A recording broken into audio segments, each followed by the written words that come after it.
Hello, thanks again and thanks for joining us today. This is Akwesi Opong and we are talking about empathy today, and we have made a case as to what empathy is and why it's important that we not only practice empathy as couples, but we have to teach it to our children. And we've learned that empathy helps us to be good leaders.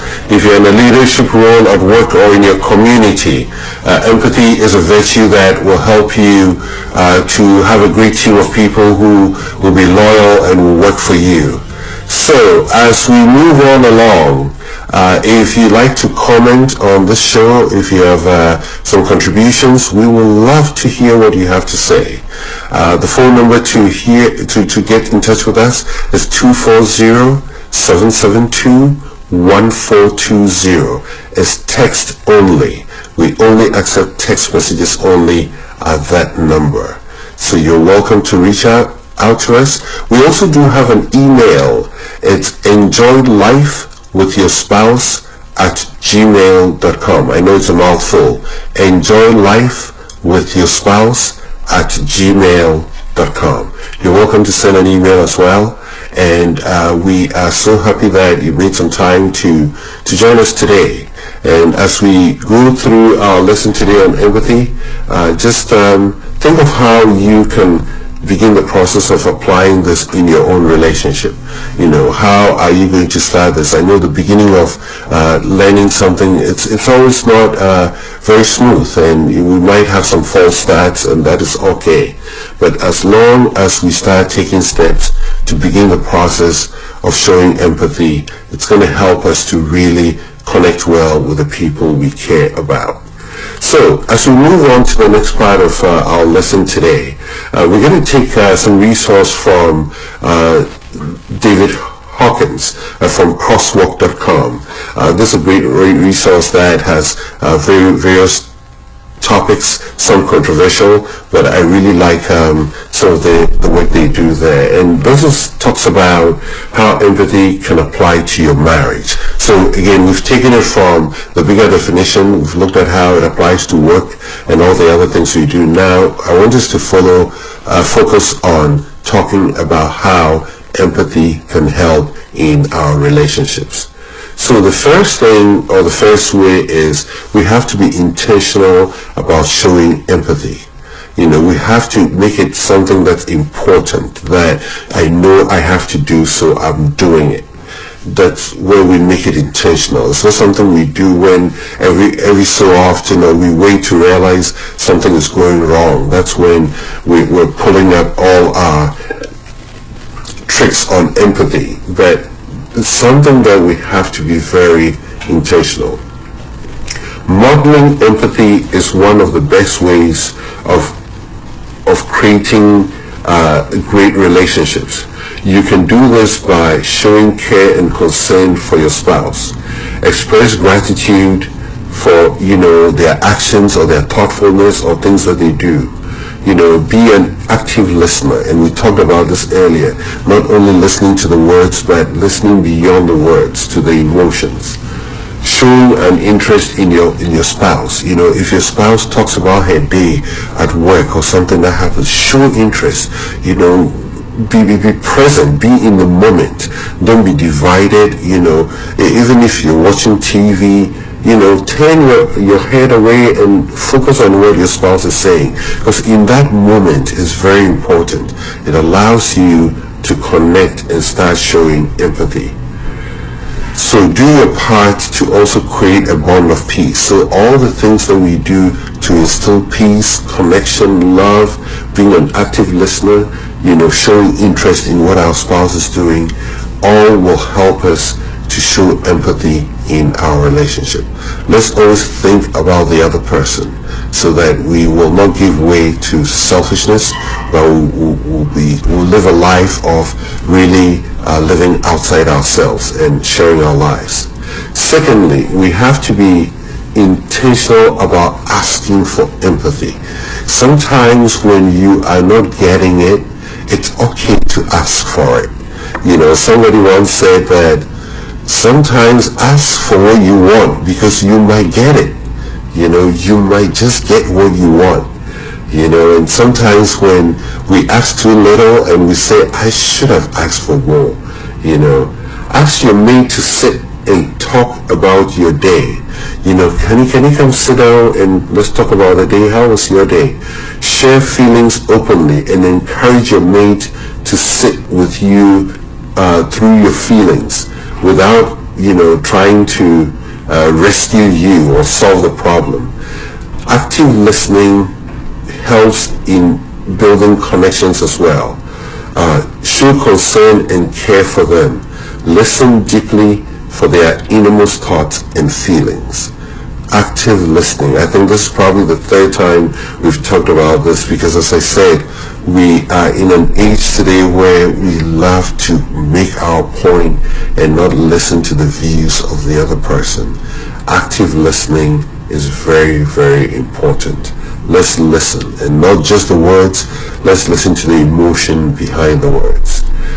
Rate your relationships of empathy busters, or things that take away empathy. So what are some of the things? Eliminate empathy destroyers, such as criticisms.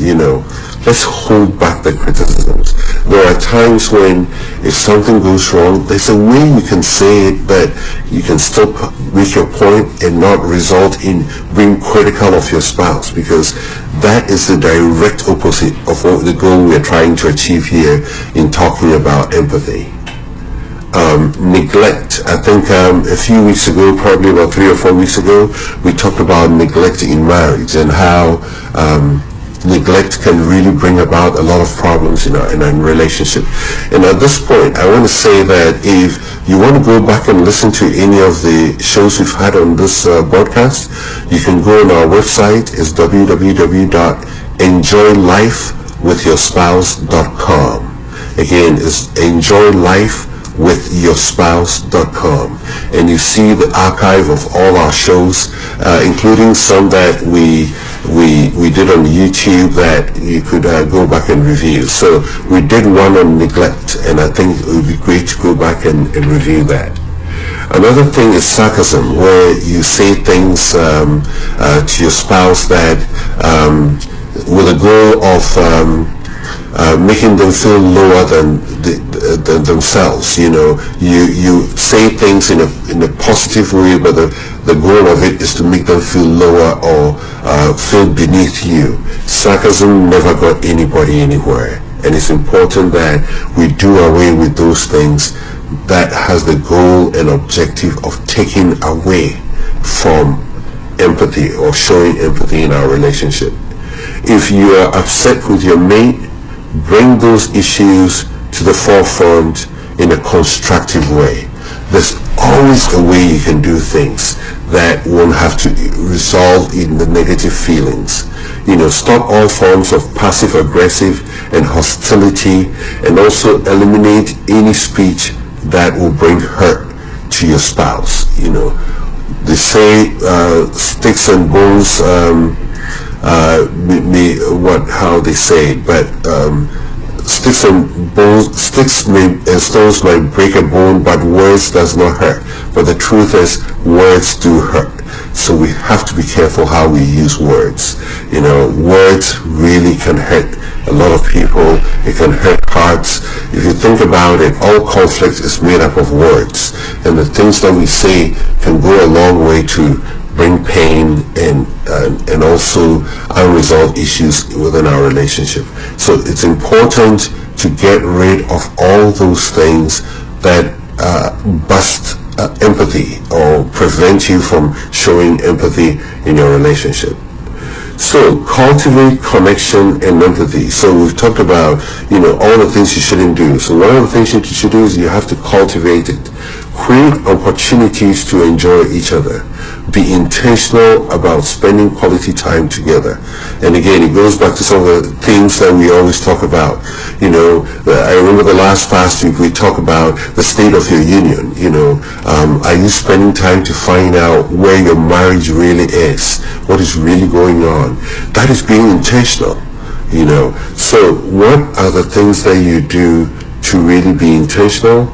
things that will help you to create opportunities of happiness and joy within your relationship. Schedule time for you to participate in activities that bring a sense of connection. Play a board game or watch comedy or, talk about, your stories about when you were children. All those things bring great feelings and connection. If you're stuck, remember what you used to like to do and before you got married. We always say that when couples meet and they're dating, they always have so much to talk about, they have so much to do, and when they get married, all of that seems to go away. I like Tony Evans said that, we marry to go on dates. We don't go on dates to get married. So if you have it the other way, turn it the other way around, and we've talked about the fact that, now with the COVID-19 conditions, going out is not a very good idea, but there are creative ways that you can still make it work. And if you keep listening to our shows in the coming week, we have something to share with you on some ideas to help you to do that. Yes, so be very, very intentional about doing things that bring connection and cultivate empathy in your relationship. And most importantly, prayer. Prayer is very important too. That, if you spend time in prayer, it creates that warm feeling that, help all to unite our hearts together, empathetic hearts towards your mate. Be curious about your mate and show an active interest in what the things that matter to them or the things that are in their heart they want to pray about or seek God about. All these are very important things that help us. Pray to have a warm and receptive heart and show that to your mate. Showing empathy is one of the best ways to cultivating a great relationship with your spouse. So let's not forget spirituality. I talked about it. There's a school of research that shows that couples who engage in a form of spirituality, who go to church, who practice their faith, have a high rate of success and joy and fulfillment in their relationship. And that also helps you to be able to practice empathy and show how well you're able to connect with others. Thank you for joining us again. My name is Akwesi Apong. This is Sunlight Radio Online. We are so happy that you made some time to join us, and we will be right back.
Thank you so much for joining us tonight. This is Akwesi Apong here on Sunlight Radio Online, and this is Couples Date Night.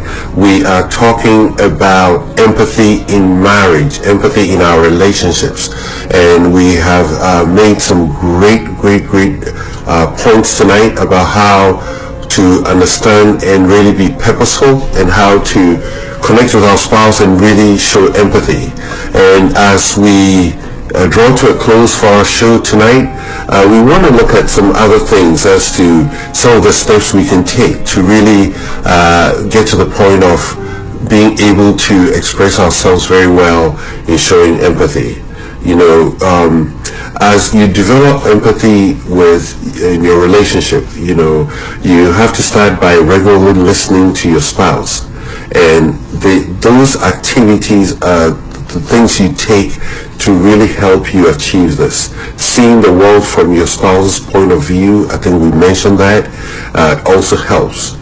So to get you started, there are a couple of things that can help you. I'm going to throw out some questions and some really specific things that we can do that can help us to begin this process if you haven't started already. So spend some time with your spouse doing this exercise if you can. And as I've told you, you can always go back to our website to listen to this again if you're not able to write them down now. And again, the website is enjoylifewithyourspouse.com. www.enjoylifewithyourspouse.com, and you can go there and play this show back and be able to get the details of the steps you need to take. So the first thing you need to do is write a couple of things down. Don't help each other or share your responses until you're done. So this is something that you probably could sit down and do as a couple on your, the dates that you do your couple's date night, or your checking in, or time that you spend together. So these are questions that you can talk about, or you can write answers to. What makes your spouse happy? So it's a good question to ask. Sometimes we think we know, and I think we've also talked about the fact that as we grow in our relationship, the things that we like changes, and it's important that we find out what our spouse likes, because if 10 years ago when you met your spouse and she liked going to the movies, maybe it's changed now. Maybe she likes to go to watch classic music, or go to the art museum. So it's important that you find out what makes your spouse happy, and you have to write that down. How do they act when happy? Some people are very expressive when they're happy, some are not. And you can tell by listening to me that I'm very expressive when I'm happy. So are there words or gestures that they use to indicate their mood? So again, this is helping you really understand your spouse, and this is bringing forth a lot of knowledge. So finding out what makes her happy, and also how they act when they're happy, and how do they express themselves. So moving on, what makes your partner angry? When things are not going well, or he or she's having a bad day, what are the signs? How does it show? What are the expressions? What do they say? How is their mood? Write those things down. How do they show their anger? Or how can you tell that they are mad even if they don't show it? If you've lived with somebody for some time, you'll be able to tell that something is different, and it's important that we always don't sweep that under the rag. It's always important that if you realize something is different, you pay attention to it, because you could be that source of encouragement for your spouse. So that's another question that you'll find that answer to, that what makes my spouse upset, or when my spouse is upset, how do I know, or what do they do? Are they quiet? Are they reserved? Are their answers very abrupt and short? We have to get to know all those things about our spouse. So the next point is describe your partner's favorite food.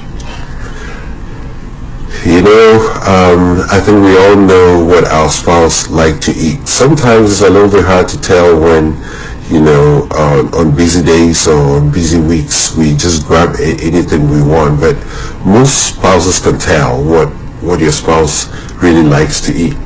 Along those lines, you can also find out what kind of music does my spouse like to listen to. What books does my spouse like to read?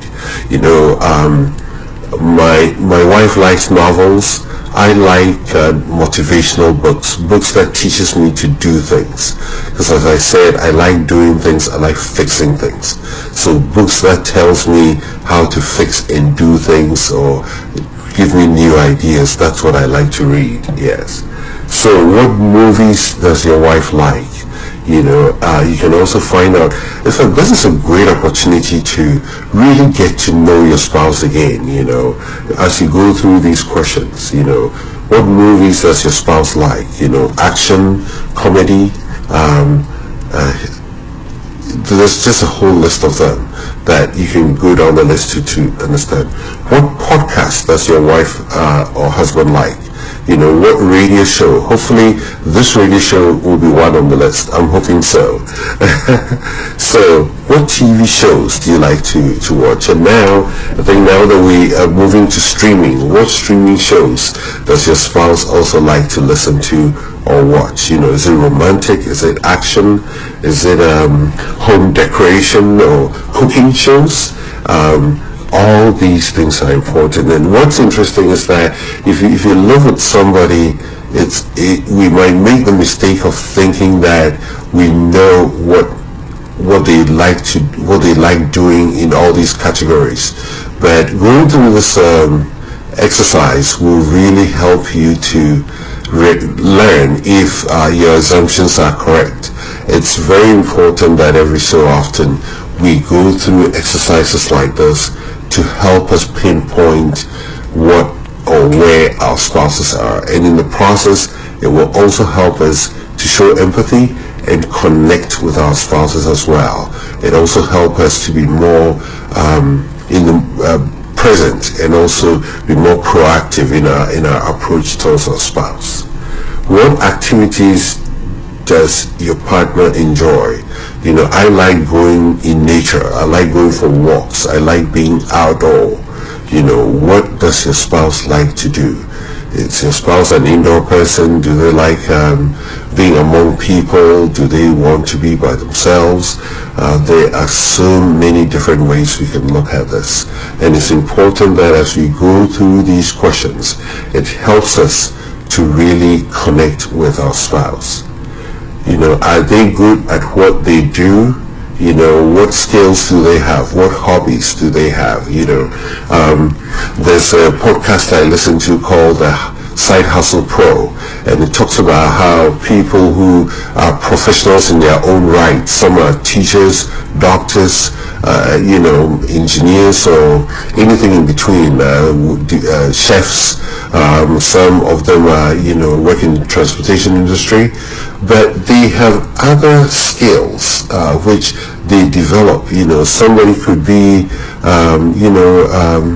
a school teacher but enjoys cooking so much that they start baking at home and start selling it in their community, and it helps them to develop their passive interest.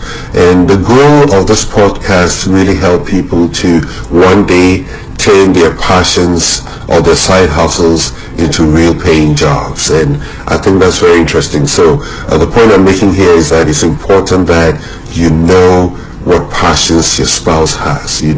What do they like doing when they're not working? What do you think they find irritating? What irritates your spouse, or what scares your spouse, or what experiences don't they like? These are very, very important questions that if we start drilling to them, if we start getting answers to them, will help us to connect on a deeper level with our spouse, and it will help us to show empathy whilst we are at it. Yes. So, what do you think you could say or do to enhance your spouse's life? Let's not fall to that lie that says that, as long as I'm working and I'm providing, my wife and children are fine, and, nothing could be far from the truth. Yes, being a great provider, being able to work is always a blessing, and I'm not diminishing that at all. But the point I'm making here is that it goes beyond that. we have to really think deep about the things that we can do to really enhance the lives of our spouses and also our relationships. So as we go through these questions, it's going to help us to connect on a deeper level. It's going to help us to identify things that we've not been aware of. You can find out something about your spouse you never knew the 15 years you've been married.